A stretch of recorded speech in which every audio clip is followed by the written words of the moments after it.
You know what I'm saying? It's that situation when you got, we are living in a war zone. It's not as easy as these people are making us think, that they just got some criminal ass black kids with guns. It is not like that. We live in hell. We live in the gutter. We got us stacked up 80 deep in one building. You know, by the time you get out your house, you strapped to protect yourself. Because you living in the same community that the police is carrying rifles and riot gear. Same, they need them riot, excuse my language, I'm so sorry. The same reasons they need the riot hat, the riot jacket, the flak jacket, the double vest, the 9mm Glocks with extra bullets, the tear gas, the mace, all that. Who do you think the police is using that against? Dogs? So we fighting the same villains that they fight in the street. But instead of them seeing us fighting villains in the street, we all villains. Is your generation the one that is picking up for where the Panthers left off, saying, all right, enough is enough? The generation before us forgot about the fight. We're picking it back up. Not only forgot about the fight, forgot about us. Yes, and we're picking it back up. But at this level, all we're trying to do is unite. And right now, as a year, we got 1 million people that's listening. Now we can tell them something. Now we can try to get them that way. And we might lose some. We might gain some. But we would never even have that audience had we not said what was real. You know what I'm saying? And the main thing for us to remember is that the same crime element that white people are scared of, black people are scared of. The same crime element that white people fear, we fear. So we defend ourselves from the same crime element that they scared of. You know what I'm saying? While they waiting for legislation to pass and everything, we next door to the killer. We next door to him, you know, because we up in the projects where it's 80 in the building.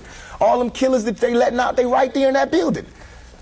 But it's better, just because we black, we get along with the killers or something? We get along with the rapists because we black and we from the same hood? What is that?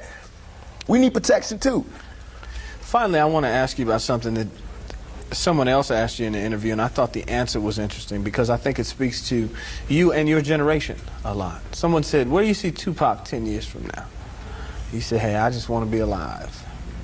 That's real for you. That's so real. I made a metamorphosis. I'm a new person today because I used to strongly and honestly, I feel like I could represent my generation so much because I honestly did not care whether I lived or died. But now, I cannot die with people thinking I'm a rapist or a criminal. I can't leave until this is straight. You know, I'm not suicidal. I can't go until y'all really know what time it is. And then after that, boom, it's all over. And we can see, you know, how this shit fall. But that's how it is. And the reason being is because if I can't live free, if I can't live with the same respect as the next man, I don't want to be here. Because God has cursed me to see what life should be like. If God wanted me to be this person and be happy here, he wouldn't let me feel so oppressed. He wouldn't let me feel so trampled on. You know what I'm saying? He wouldn't let me think the things I think. So I feel like I'm doing God's work. You know what I'm saying? Just because I don't have nothing to pass around for people to put money in the bucket don't mean I ain't doing God's work. I feel like I'm doing God's work. You know what I'm saying? Because these ghetto kids ain't God's children. And I don't see no missionaries coming through there. You know what I'm saying? So I'm doing God's work. While Reverend Jackson do his up in the middle class and he go to the White House and have dinner and pray over the president, I'm up in the hood, you know what I'm saying, doing my work with my folks. And just because I don't live there don't mean I don't go there. I got to go there because I can't hang nowhere else. What would a Vietnam vet be like without a sergeant, without any backup, without any other soldiers, nobody but a Vietnam vet in Vietnam? When he came home, how would he be? And that's me. I had to go through all that street, war, everything, the same drugs that everybody else get turned out on. You know, where I would have been stopped short, I made it past. And here's where I am. But because I made it past, I missed some lessons. You know what I'm saying? And you can see the lessons that I missed when you talk to me. You can see where I haven't had a father when you talk to me. You know what I'm saying? You can see where I spent a lot of my time in the streets when you talk to me. Because the words that I say are not words that come from a mother's mouth or a father's mouth. It's words that comes from a pimp's mouth or a prostitute or a hustler or a drug dealer. You know what I'm saying? But to me, these were my role models. How much of that, though, in terms of growing up without a father, sometimes not being with your mother, do you lament on and look back and say, damn, I missed something big? Everything. I know for a fact that had I had a father, had I had someone, and I hate saying this because white people love hearing black people talk about this, but had I had a father, had I had some of these opportunities, I'd have been able to help my mother more. She wouldn't have went the road she went. I could have been a better son. You know what I'm saying? She wouldn't have went that road. It was the absence of my father. You know what I'm saying? I'm dealing with him being daddy not being there. My mother's dealing with him being my man not being there. You know, so many problems in our community that affect everything. So by me not having that, I ain't never want to hear nothing about no kind of relationships between a black man and a black woman. I knew they didn't work. Because as far as I knew, my daddy was the coolest dude out there. And my mama was a Panther. So if they didn't work, it don't work. That's how I felt. You know what I'm saying? And going out there, you know what I'm saying, it's like watching my mother just go through changes and everything. It's like my mother's my partner. She a soldier. You know, she a soldier like I'm a soldier. You know, and I watched the peep the game that she went through. If I would have went the same way my mother went, had not she did her route and showed me where it went wrong with her. My mother always told me, don't you ever, ever just volunteer yourself to our people, because they'll use you. That's what they do. You know what I'm saying? She also told me to follow my heart and for me to be the leader. But it's interesting to see just the change in your face, your reaction, your thought process. That's all I ever wanted to do. Ask my mama. I wanted to go to college. I went to school all the way and was ready to go to college. The only thing that stopped me was money. The time all the kids in my school was writing applications to go to college, I didn't have no lights and no electricity. And that ain't my mama's fault. You know what I'm saying? So when I think back to that, I'm not thugging for me. I'm thugging for my family. I pay all the bills. You know what I'm saying? I feed my whole family. Wrong or right, I do. And I can't stop. You know what I'm saying? And if thugging is gonna make me $1 million, because it just got me platinum, then that's what I got to do constantly. And if it makes me feel, because right now, I feel satisfied. I don't feel like I've ever embarrassed myself or my people, you know, in nothing that I've done. And yet and all, I got the whole world fearing me. You know what I'm saying? At 23. Weighing 160 pounds, you know what I'm saying? And I ain't even started. I haven't even wrote my plan out yet, and they scared. I got the vice president know who I am, the president, every cop in every city, you know what I'm saying? And I haven't even started working out a plan. I have something to offer to business that hasn't been shown before. You know, I have a whole energy that represents not just black youth, but white youth, Mexican youth, you know what I'm saying? That change right before you go from being 18 and unresponsible to when you go to being like 21, 22, and the whole world's on your shoulders. I believe strongly that my audience empathize with me because I show that side. I show that emotion, raw, uncut, good and bad. And so I think I can bring that more funneled, more directed into screenplays, more albums, producing, managing, you know what I'm saying? If I can figure out just how to control it, I can use it on a lot of different levels. I trip off because it happens out of nothing. It just goes, you know, everybody just be screaming and acting, and I just trip. I get uncomfortable, and it's like similar to a deer being caught in the headlights. I just freeze, you know, and I don't know what to do. I don't know if I should be what they want me to be, or if I should make them hate me so they can stop. You know, like say something mean so they can just stop. But I'm just like caught in the middle of it because you can't. I mean, no one can do that. Police can't do that. They can't stand in front of all those people and control them with a gun and mace and all that. So me with just words, it's like a battle to find the right words to say at the right time. I'm curious, when you think about the idea that you do have that kind of control over so many people, in one sense, the whole idea of being a role model comes up in the imagery. And a lot of people who know you, and I talked to them beforehand, suggested that, hey, you know, when you meet him, he's going to be something entirely different than you imagined and what the media is portraying him. What about that idea that you have been portrayed, and sometimes, I mean, to be honest, you like the portrayal of you just hard, That's right. thug, That's right. don't step on me, That's right. you're in trouble. That's right. Yet there's another side to you, too. What about that idea that you've got to be able to figure out where you're going? To me, it's like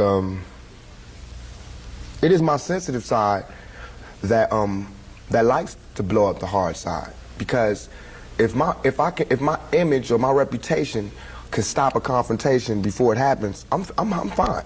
You know what I'm saying? I know how it is day to day. It's a constant man ego check going on in this street, in this world. So part of that is just like, you know, that's my resume. But as far as the media, they look at it as something different. They don't care about my resume. They don't care about me not getting in trouble. It's just another story, you know, and it's a real story. They don't have to pay for it, and they're going to milk it for all it's worth. As far as people, they want me, when they first see me, to humble myself. They want me to be like this and da-da-da, just because they're scared of me. But I don't feel like that's my job, to humble myself to show you that I'm not a threat. I'm not a threat unless you're a threat to me. You know what I'm saying? So when people say, when you meet Pac, he's different than he is, because when somebody one-on-one, anybody one-on-one, I believe, honestly, that I can talk. I believe that I have the ability to reason, I have logic, I have compassion, I have understanding. If we talk, there's no problems. You know what I'm saying? But that's not what happens. People use what they heard in the media, and that's how they come at me. And then, you know, we got to clash. One of the things that you read in the media is that you're angry, that you personify your generation, that you just got some angry folks out there, and you're one of them. I'll put it to you. Are you angry? Are you angry with what you see society is about? Yeah, I'm extremely angry, confused. You know, a lot of the times that I sat up in court, I couldn't defend myself. You know what I'm saying? And it wasn't like the things they were saying about me were beyond my comprehension, or the things that I could say weren't going to help my case. But because it's like being exiled, you know, from society, and that's how I feel. And this whole the anger comes from, I'm tired of waiting for my past to get into society. All I ever wanted to do was make me and everybody around me feel more comfortable about where we were. You know what I'm saying? About the places that we stayed. This is our home base. Let's build it up. Let's be happy about where we come from. You know what I'm saying? Instead of trying to assimilate and get a pass key to where they at. You know what I'm saying? Not to say that everything needs to be separate, but we gotta find pride in ourselves. You know what I'm saying?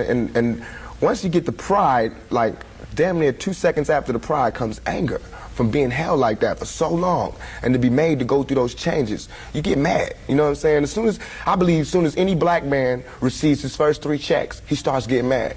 Because it's not about the necessity of having to have a job and having to pay and having to do that. You don't care no more about the smiles and the, you know, yes, massa, because you done got paid.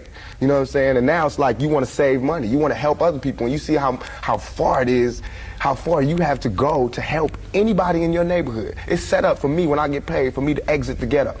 You know what I'm saying? The only reason I've had these problems is because I haven't left yet. And these problems don't come from a white man. It comes from just society, the problems that we have.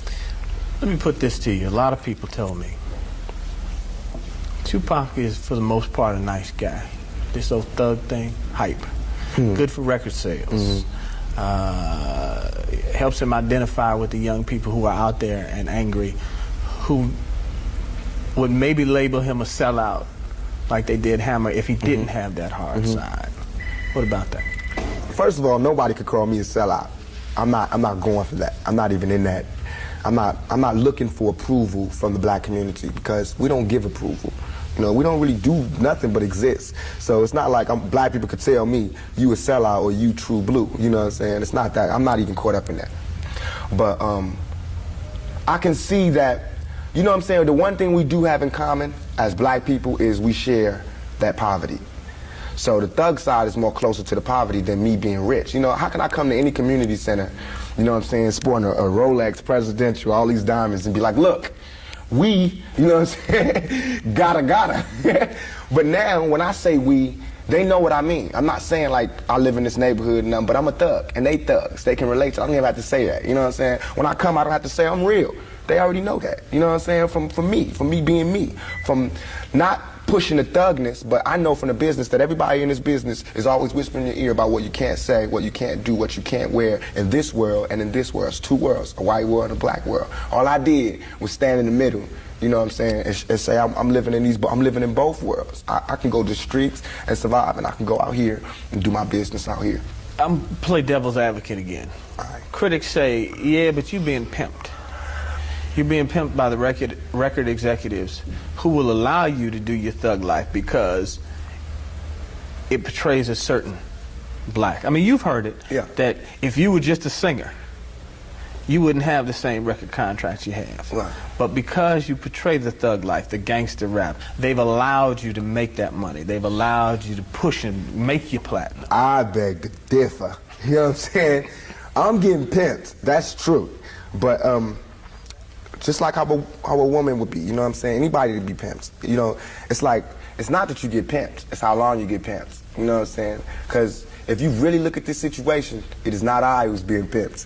When you look at them white kids with Raiders hats on, it's the white folks getting pimped. You know what I'm saying? Because I'm making their future. I'm writing down their curriculum Right now, what I write in my album today, when it comes out in 2 months, that's what white kids is doing. So who really is getting pimped? What I'm writing in my raps is what them white kids is gonna be saying to their mamas and daddies when they come home. Who is getting pimped? You know what I'm saying? I'm a high school dropout. You know what I'm saying? As far as my teacher told me when I was in high school, I ain't gonna be, you know what I'm saying? I just gotta, it's going down. You know what I'm saying? It's going down. You know, everybody's getting pimped. Whether you work a 9 to 5 or whether you work for yourself, you're getting pimped by somebody. That's not the crime. The crime is how long you allow yourself to get pimped. You have to come up. Everything is a come up. Everything is a struggle. You start from the bottom, working to the top. The press and the media make you think that a black man arming himself is illegal or criminal, or that he wants to arm himself to rob a liquor store or something. You know what I'm saying? That is for me to defend myself, and it should always be. It's just about surviving, you know, and we have to be honest about the tools that we use to survive.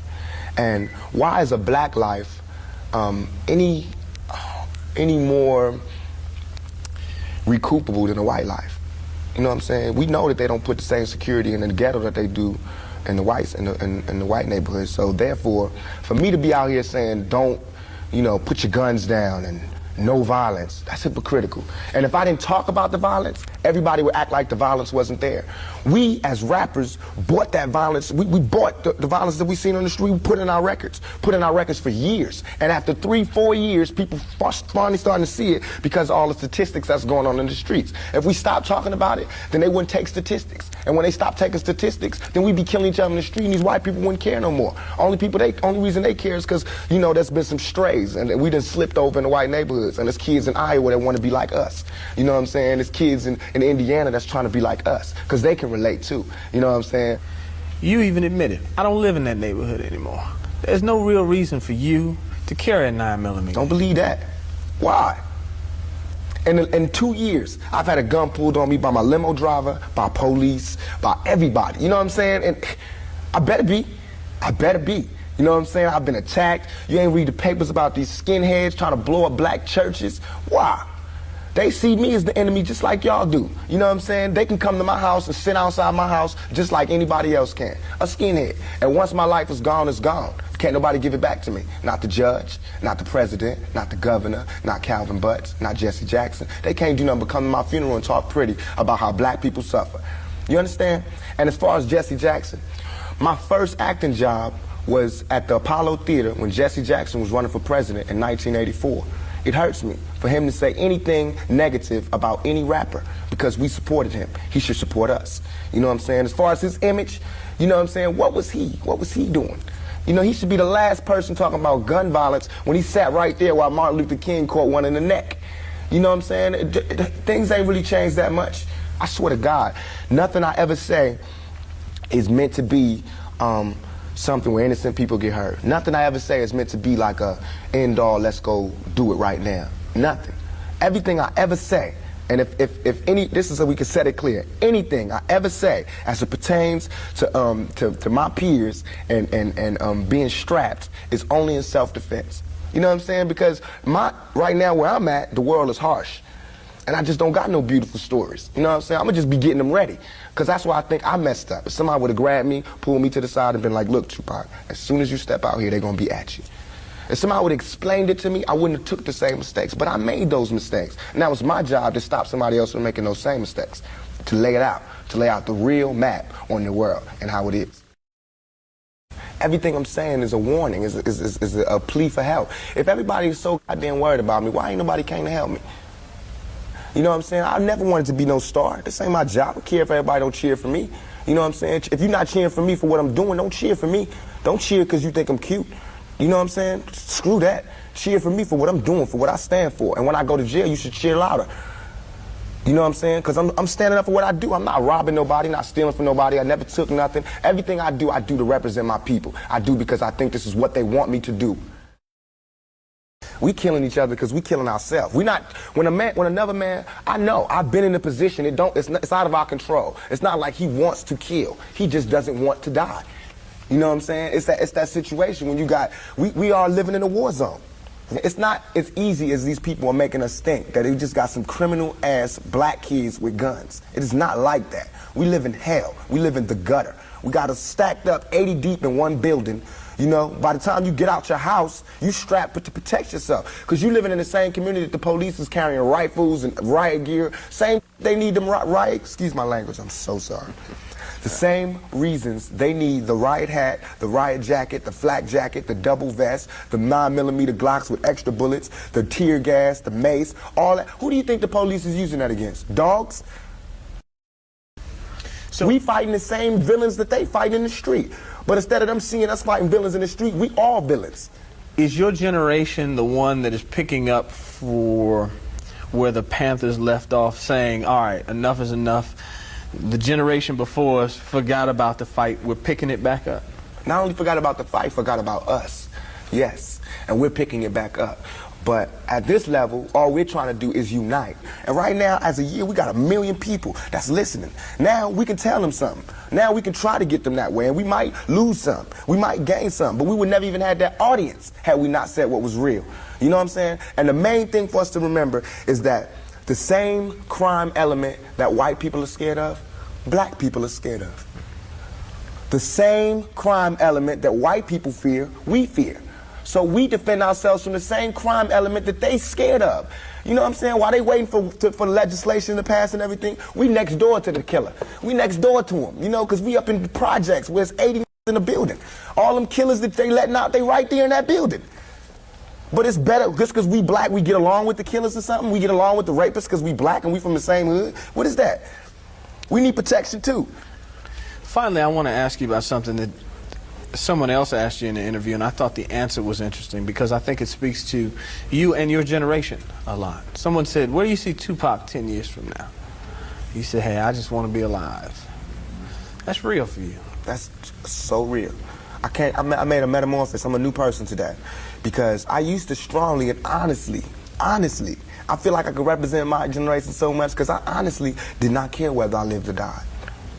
But now I cannot die with people thinking I'm a rapist or a criminal. I can't leave until this shit's straight. You know, I'm not suicidal. I can't go until y'all really know what time it is. And then after that, boom, it's all over. And we can see, you know, how this shit fall. But that's how it is. And the reason being is because if I can't live free, if I can't live with the same respect as the next man, I don't want to be here. Because God has cursed me to see what life should be like.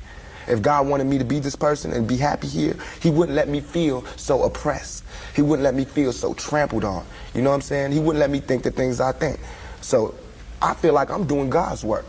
You know what I'm saying? Just because I don't have nothing to pass around for people to put money in the bucket don't mean I ain't doing God's work. I feel like I'm doing God's work. You know what I'm saying? Because these ghetto kids ain't God's children. And I don't see no missionaries coming through there. You know what I'm saying? So I'm doing God's work. While Reverend Jackson do his up in the middle class and he go to the White House and have dinner and pray over the president, I'm up in the hood, you know what I'm saying, doing my work with my folks. And just because I don't live there don't mean I don't go there. I got to go there because I can't have